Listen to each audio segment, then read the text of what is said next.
All right. Hello, everybody. Buddha Z Explains. Actually, that's why I tell my students, when you're in your first semester, you just keep it like this and you bow. So that's, if you want to join my class, you can spend the first year bowing like that. This one will be later. This one, you got to shave your head, before you can do this. Or to be a disciple of Bodhidharma, you got to shave your head. So let you shave your head first. Well, you got other things you got to do too, but I'm sure that probably disqualified most of you from even wanting to do that. Goes for girls too. Girls got to shave their heads too. And all my highest ranking students, by the way, in my schools are girls, which I'm kind of proud of. All my highest ranking, I think in every school, I don't have to double check that. One or two of my schools may have had a guy who's at least tying the top. I don't know if they, we'll figure that out. But anyway, right now, let's figure out what we're doing here. Right now, I'm going to explain to you what the golden rule is. Oh, you think you know? What if I told you you're 100% wrong? Not even 50%, 100%. What if I told you that you haven't been worshiping God, you've been worshiping the devil? Yeah, that's not what I'm saying now, but I think it's about the same. This golden rule is like a religion to itself. So you've been following the devil on this one. If you're doing the Christian golden rule. Christian golden rule. I've never said this before, but I like this. Christian golden rule is the devil's golden rule. There, that should shake you guys up a little bit, hopefully. Take it seriously. Here we go.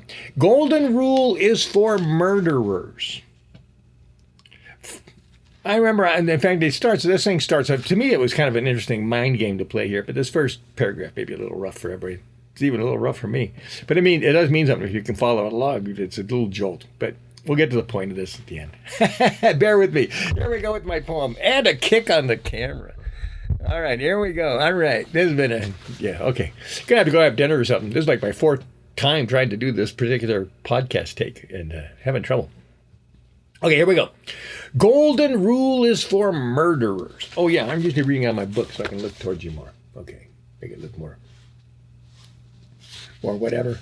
Parental, I think we decided or I decided originally. Here we go. Sorry, how many pages is this? 1 page. All right, 1 minute and I'm out of here. Golden rule is for murderers. From caring, we become willing. From learning, we can understand.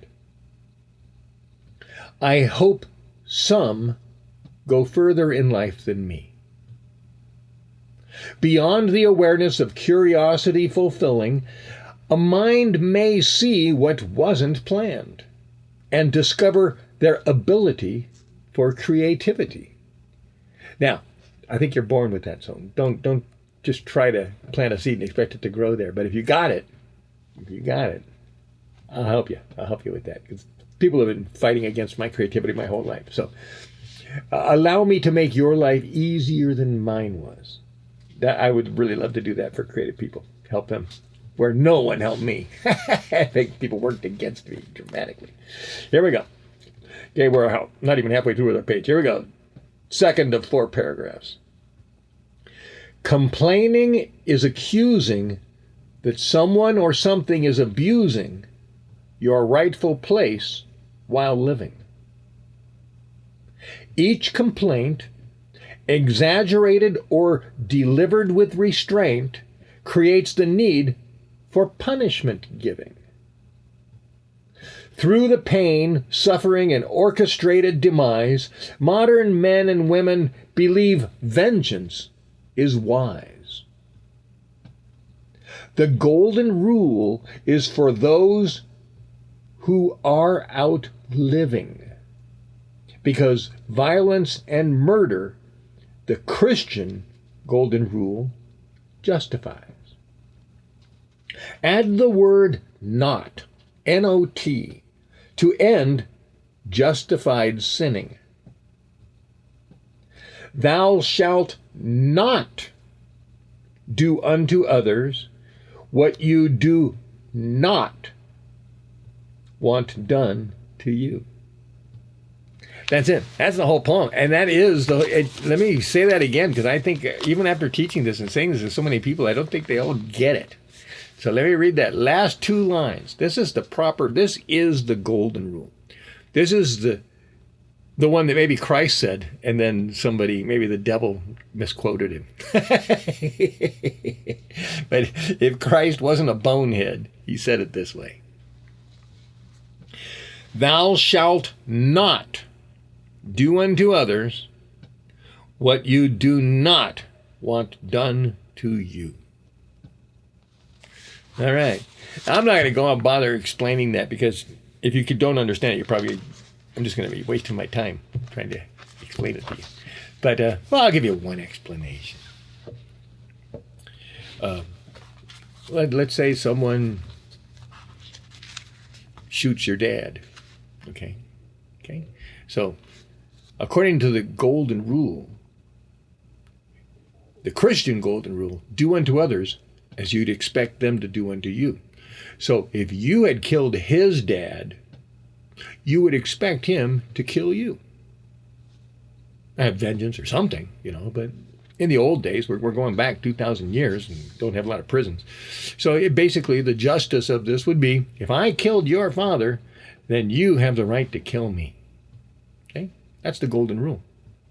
Now, this golden rule, the Confucian golden rule, the real golden rule says, you do not do unto others what you do not want them to do to you. So,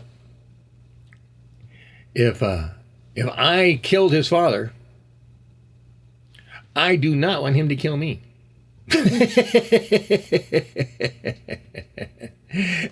Which also means that if he killed my father, he doesn't want me to kill him.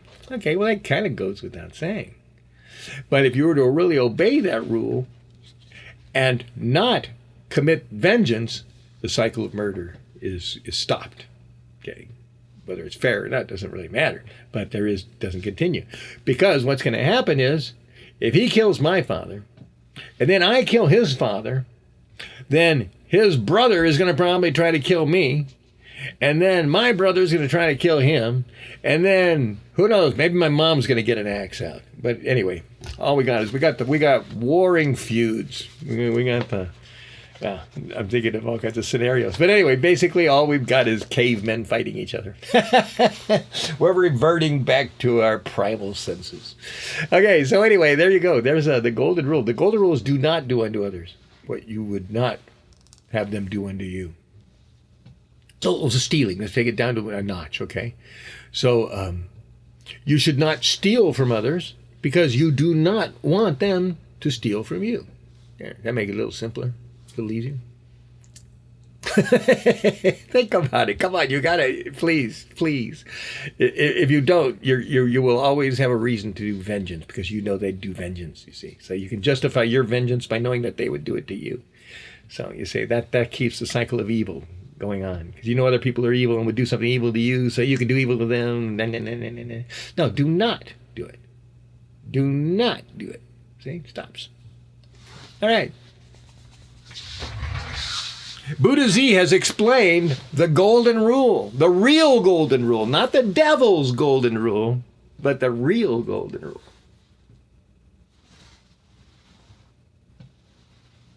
Yeah, that's worth applause. I feel like applauding. This isn't even a kung fu class. It's like, yeah, that's right. Yeah, you're right, Buddha Z.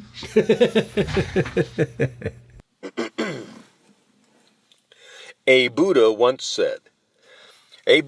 said, you can believe the world is flat. I can believe anything, or this and that, but perhaps there are other questions instead. Perhaps it's the questions not asked. You've been told the answers were wrong. Perhaps the truth's been hidden all along.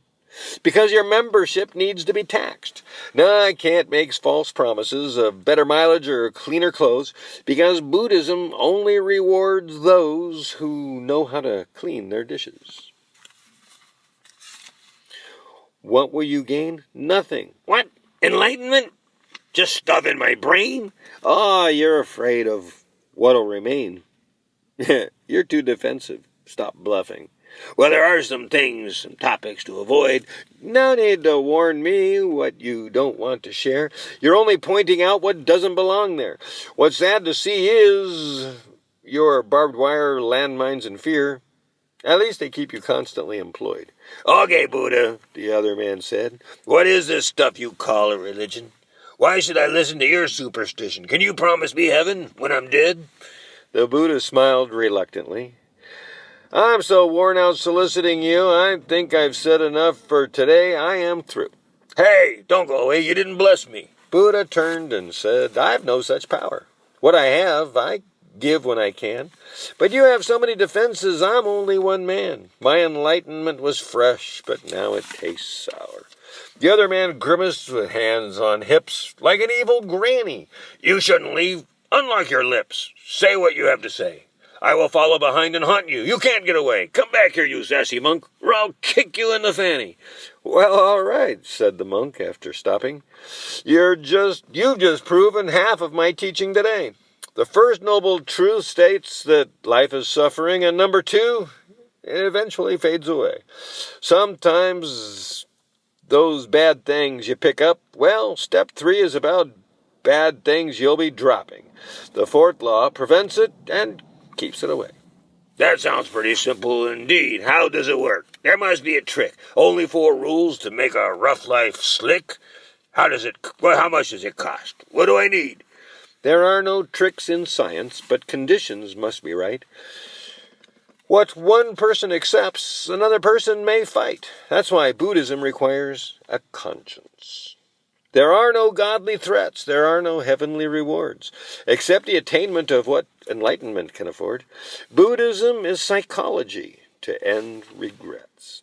That's why they call it the truth. But Buddhism teaches we each have a view that's different from everyone, even the people we knew. Buddhism teaches not to think with your gut. All right. I'm in a hurry. Tell it to me. The monk replied, I'm worn out, just talking to here. Perhaps to continue, invite me to dinner. Then after eating, we can discuss the 4 noble truths comfortably and pleasantly.